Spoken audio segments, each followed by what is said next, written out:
You've got a drawer somewhere, maybe two. Spare washers, a voltage tester, the good screwdriver you don't let anyone borrow. When the faucet starts dripping at 11 at night, you don't call a soul. You pull up a video, you find the part, you've got it fixed before the coffee's done in the morning. My name's Frank, and if you're a gay man in your 50s, 60s, or 70s, I want to talk about that drawer. Most people figure this is about being handy. Handy is the easy part. The handy is the thing sitting on top. Underneath it is the part worth looking at. The reason you take the entire sink apart by yourself at midnight before you'd ask one person to come hold a flashlight. Let's start with what you actually do, because the behavior is wild when you lay it out flat. The dishwasher throws an error code. You don't look up a repair guy. You look up the error code. The toilet runs all night. You're behind the tank with a flashlight in your teeth by Saturday. A crack opens up in the drywall, and some part of your brain has already priced out the joint compound. You painted the whole place yourself. You probably hung the shelves, ran the new outlet, figured out why the thermostat was lying to you. Somewhere along the way, you became the guy everyone else calls when their stuff breaks. And here's the tell. When somebody offers to help, you get a little twitchy. I've got it. You say it fast. I've got it. You genuinely rather struggle for 2 hours alone than have somebody stand there watching you for 20 minutes. The help doesn't feel like relief. It feels like a draft coming in under the door. So that's the behavior. Now let's go back and figure out where it got built, because it didn't come from nowhere. Think about how this stuff usually gets passed around. In a lot of houses, there's a handoff. A father walks a kid through changing a tire in the driveway. Years later, somebody's new husband gets the tour of the water heater, the breaker box, where the shutoff valve hides. A brother-in-law shows up with a truck on moving day. The in-laws drive in for the weekend to help paint the spare room. There's a whole relay of hands that moves through a lot of homes, knowledge and muscle getting passed down a track that was laid out long before anybody got there. For a lot of you, that track ran right past the house and kept going. Nobody had walked your exact house before. The driveway lesson, the water heater tour, the brother with the truck, those scenes played out somewhere else.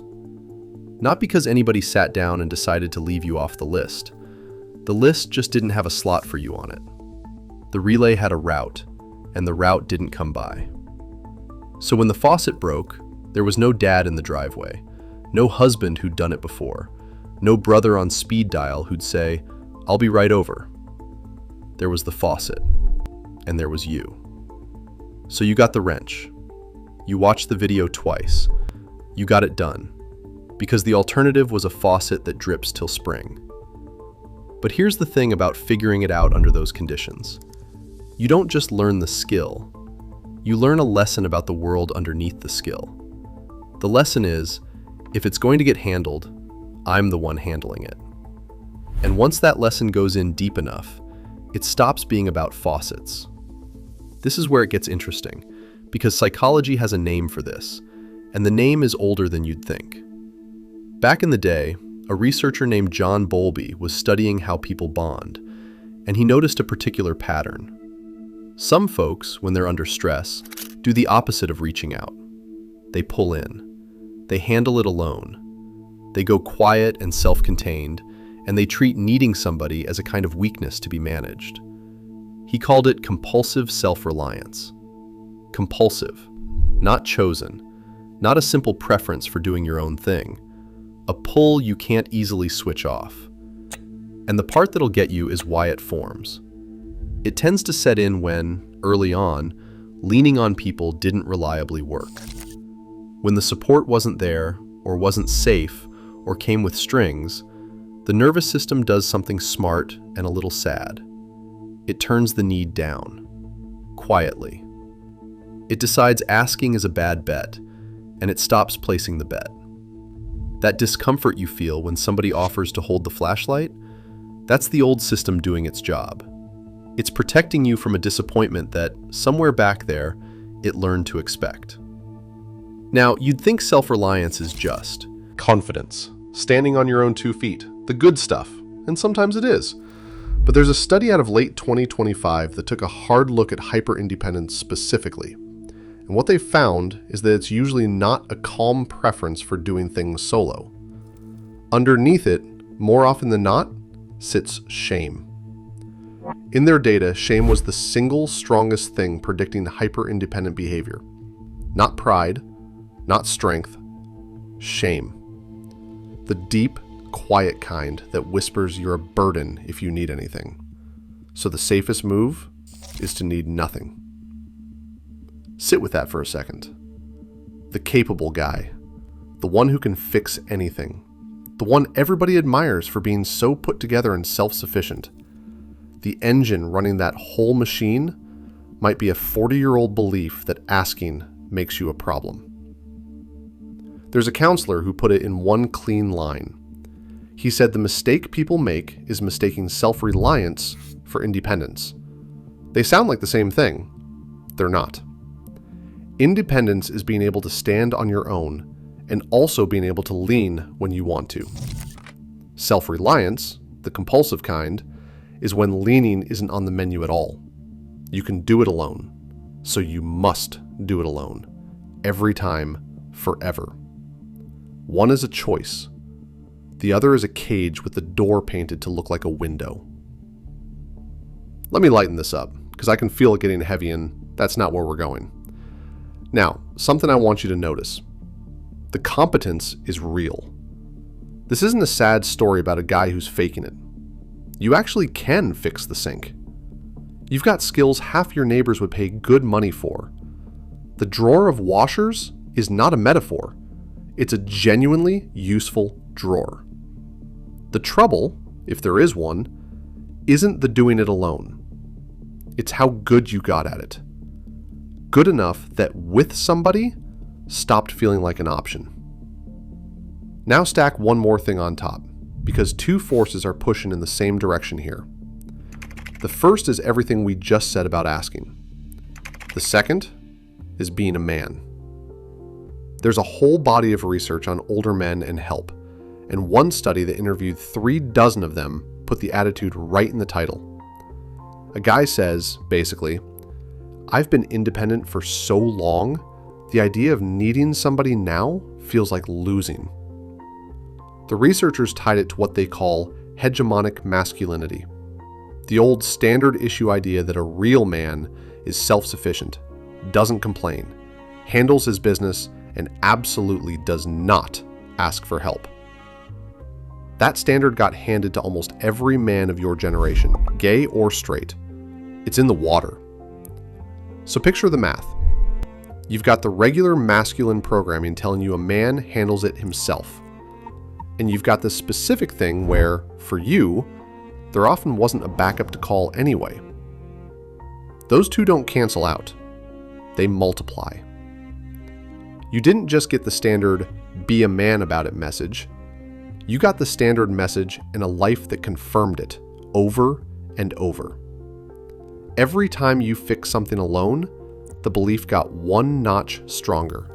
Proof on top of proof. Here's a question for you. When was the last time you let somebody help you with something you could have done yourself? Not because you needed them, just because it was nicer with company. Take your time. For some of you, that's a tougher question than it should be. Now, I want to be careful here because this doesn't describe every gay man your age, and I'm not going to pretend it does. Plenty of you partnered up 40 years ago and have spent your whole life splitting the chores. Plenty of you hired a guy named Mike and never thought twice about it. Plenty of you are the gregarious type who'd flag down a stranger to help carry a couch and make a friend out of it by the time you hit the second floor landing. This isn't a diagnosis. It's a portrait of one specific guy, and you know within about 30 seconds whether you're looking in a mirror or looking at your friend. But for the ones who are looking in the mirror, let's talk about what the numbers say, because you're not the rare bird you might think you are. Older LGBTQ adults are about twice as likely to live alone as their straight peers. They're less likely to be married or partnered, and a lot less likely to have kids in the next room. which means when the water heater goes at 6 in the morning, statistically, there's a real good chance it really is just you and the water heater. For a lot of guys, the self-reliance is plain logistics, not only psychology. The skill grew up to fit the situation. And there's a survey from AARP run in 2024 with more than 2,000 LGBTQ adults over 45. Almost 8 in 10 of them said they're worried about having enough support as they get older. 8 in 10. So even the ones who can fix anything are quietly doing the long division on who's going to be around later. That worry and that drawer of washers are cousins. They come from the same place. And this is the uncomfortable bit. The same capability that's kept you safe and standing your whole life has a backside to it. When you've spent decades being the one who never needs anybody, you build a life where, structurally, nobody's needed. And a life where nobody's needed can quietly become a life where, when you finally do need somebody, the muscle for asking has gone stiff from never being used. A 2025 study of LGBT older adults found that nearly a third of them report being lonely right now, compared to about a fifth of everybody else their age. 30% more likely to feel it, even after you account for all the other factors. And loneliness in a guy like this is sneaky, because it doesn't look like loneliness. It looks like a tidy, well-run house with one extremely competent man in it who has not asked another human being for a thing in years.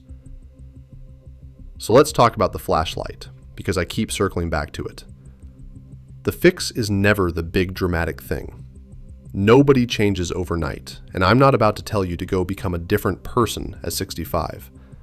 The fix is the flashlight. It's the small ask. It's calling somebody when you're not stuck at all, just because the job goes easier with company. It's letting the friend grab the other end of the bookshelf even though you've moved it alone 100 times. The help was never really the point. The point is the line it builds between you and one more person. And here's something the research will tell you that's genuinely good news. Those families of choice gay men build, the friends who become more than friends, when somebody actually counts them up, they average around 5 people. 5. That's not nothing. That's a whole hand. For a generation that a lot of folks assumed would end up isolated, that's 5 people who chose you back. The capacity is there. A guy who can rewire a thermostat can absolutely learn to dial a phone for no reason. So here's where I'll leave you. You learned to do everything yourself, and you got so good at it that it became who you are. The skill is real, and you should be proud of it. But the skill was an answer to a question the world asked you a long time ago, and the world's a little different now. The faucet still needs fixing, sure. You'll handle it. You always do. Just, every once in a while, let somebody hold the flashlight. Not because you can't see, because it's nicer with 2 people in the dark, squinting at the same pipe, both of you pretending you know what you're doing. You've been the one holding everything up for a long time. Wouldn't kill you to find out what it feels like to set something down. Thanks for watching. See you in the next one. Take care.